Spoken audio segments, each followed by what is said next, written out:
And we are back. I think we got Danny back on the line. Danny, do we have you? Yes, I am. I've Okay, actually been introing you. I think I thought we were live, but I guess we're live now. I see the little red light there. Anyway, like I said, I think you jinxed it earlier. You said earlier how great your internet was working it for you. You might have jinxed it. Yeah. It's working. It's working pretty good. But anyway, am I coming in all right for you or no? Yes. Okay, great. Anyway, like I said, we're here. We're talking with Doug Hodges, who is in Phoenix, and he is the head of Phoenix Crypto, and he's got all the local information, everything that you need to know about crypto so that you can get involved. Doug, tell me about when's the next class that someone can actually formally learn? We do the first Wednesday of every month. Right now, the first Wednesday of next month is July 4th. So right now we're kind of in limbo. We're looking for a different date. That's not set yet, but we'll definitely let you know as soon as it is. Yeah, we may do a pre-recorded show or something for that. Okay. I think the producers had sent us some info on that. But anyway, so give us some more terminology. What are things that beginners need to know? And Joel, your mic is on as well, so you can definitely weigh in. And Joel, what do you think? What's the best way for someone to find out about how to get set up with a wallet or what exchange to go to? Just what are some of the pitfalls that they need to worry about? Yeah, so the strangest thing about cryptocurrency is you're dealing with something that's both money and a payment system. And what we do most of the time in like the first world, we have a central bank that issues a currency, and then we have some kind of a payment system like a bank or like a PayPal or Venmo or something like that. We have two different groups that we can kind of go to figure stuff out. And the thing with cryptocurrency is being a completely decentralized thing.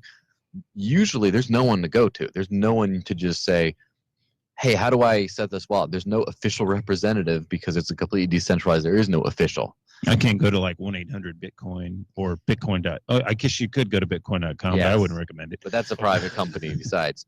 And the thing with cryptocurrency is you kind of have to learn for the most part to go to the greater community for help. And so, for example, one thing I found is very useful for understanding how cryptocurrency works, like the kind of like what's under the hood, what is this, what gives it value, is if you go to YouTube and look up Dash School, and that goes into some stuff specifically about the cryptocurrency Dash, but also goes into just what is a blockchain, how does this whole thing kind of work. And I have noticed there have been a few cryptocurrencies that have started to develop support channels you can kind of go to learn more about. And so, for example, discover-.com has a live support chat, just like you'd have for, say, a payment company or something like that, where you can just say, hey, how does this work? Hey, how do I get involved? And over time, these kinds of things are starting to be built out a whole lot more. We're still really new to the game, but as the whole cryptocurrency universe develops more, I think we'll see a whole lot more videos, guides, things like that, representatives. Some people have even started opening offices, or sometimes they call them embassies, in certain areas that actually have a physical location. Someone can just walk in and say, hey, I can't get this thing to send, or how do I get a wallet, or how do I send it? Where can I spend it? And actually have like a real person to talk to. Facebook groups too, but that's kind of iffy. I would say meetups. Go to meetup.com and find the local places in your area, and even leave messages and stuff on the meetup page, and generally someone will get back with you. But that's the best way to learn, is just go to these meetups, meet the people, and most users of cryptocurrency will actually help you set up a wallet and probably give you a little or sell you a little. And even, Doug, definitely, he's got ATMs all over the place, and he'll help you out in person if you need. Doug, go ahead, describe some of the things that you do as far as like how you walk people through getting set up with a wallet when it's a new person that knows nothing about it. Yeah, that's great. I didn't know about that Dash line, Joel, so I think that's a great resource too. That's great to see the community kind of building solutions and bridging the gap. We do similar thing at Phoenix Crypto. We will meet with you face to face. We'll do consulting appointments, but even just informal. Like I said, if you meet me somewhere, Classic Crust, wherever, we'll sit down and we'll walk you through all these things. My biggest recommendation is to just try it. I think what we tend to do naturally is this being a new technology, we're hearing words and terminology we haven't heard before, is we are confused, and we're maybe YouTubing and looking for answers on how this whole thing works. But I would really recommend to actually get with someone like myself, or the meetups or whatever, and actually just download a wallet and send a transfer. And I'm always amazed at how often I hear that aha moment when we do a transfer. I'll send you a couple bucks if you want to meet up and just test it out. I can send it to you. You can send it back however you want. I'm always amazed at how many people are just, they have that aha moment, and they're like, that's it. We're done. It's kind of like sending an email. And so I think it gets you over that hump. Now, it's great to do your research and understand the technology, if that's something you're interested in. But, for many people, we don't all need to know exactly what's under the hood, how it's working. The fact that Bitcoin can serve many use cases or become a tool for you, you're going to have that aha moment yourself one day, where you're going to want to buy a product, and you're going to find out the seller only accepts cryptocurrency. And eventually every place in the world, for the most part, is going to accept cryptocurrency. Now, how far off that is, is anyone's guess.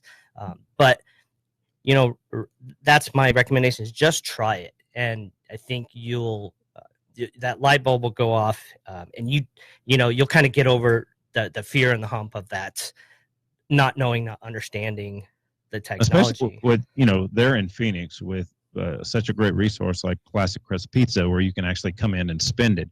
That's another great place to do that, is because you actually get to see, he has a point of sale right there at the register. The QR code pops up, there's the price, you scan it, you hit send, and you're paid. And he's got a lot of different options. He's using the Airbits wallet, and he takes many other forms of payment, even one that's called Lightning, which is iffy.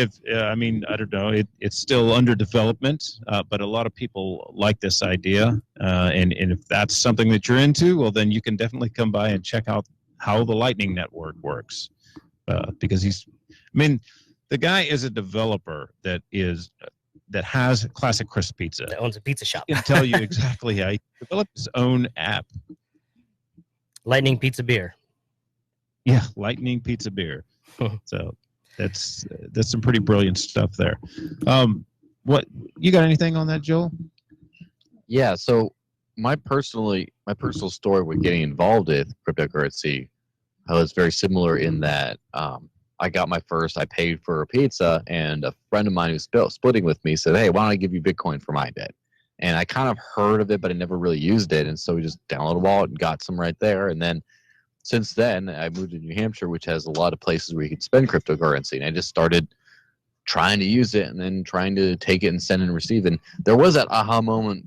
It was when a bunch of us went out to eat, and rather than split the check and all have separate tabs on the card, one person just paid and everyone else just sent him Bitcoin.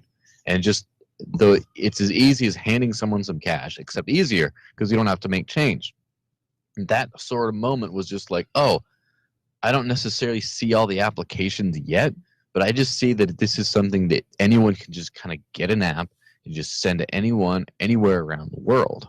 And like, I have paid or been paid by people from all kinds of different countries. No friction, nothing like that. Just, hey, can I pay you? What's your address? And then just send it. I bought someone's plane ticket who was flying to Canada, and we just got to the checkout screen, and I just said, hey, send me the address and how much, what the amount, and I just paid for him. And it just, the small amount of friction in that is really what kind of got me. But yeah, that's really the best way to understand is to do. And the good thing about that is you don't have to be like, well, let's see if the account is approved. Well, there might be a bunch of fees. They might not let me do this stuff.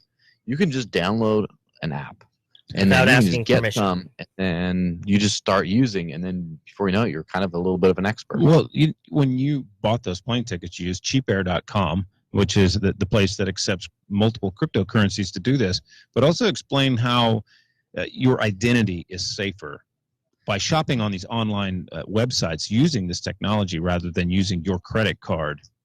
Yeah, so 1 minute.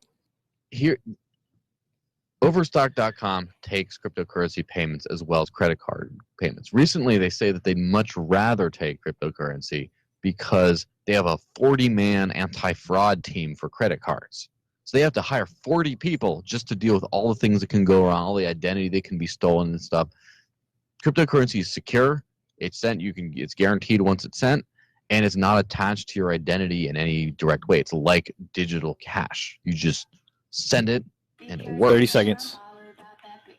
Wow. So you mean it's digital cash? So that's kind of the name of the show. We talk about digital cash all the time, and that's what we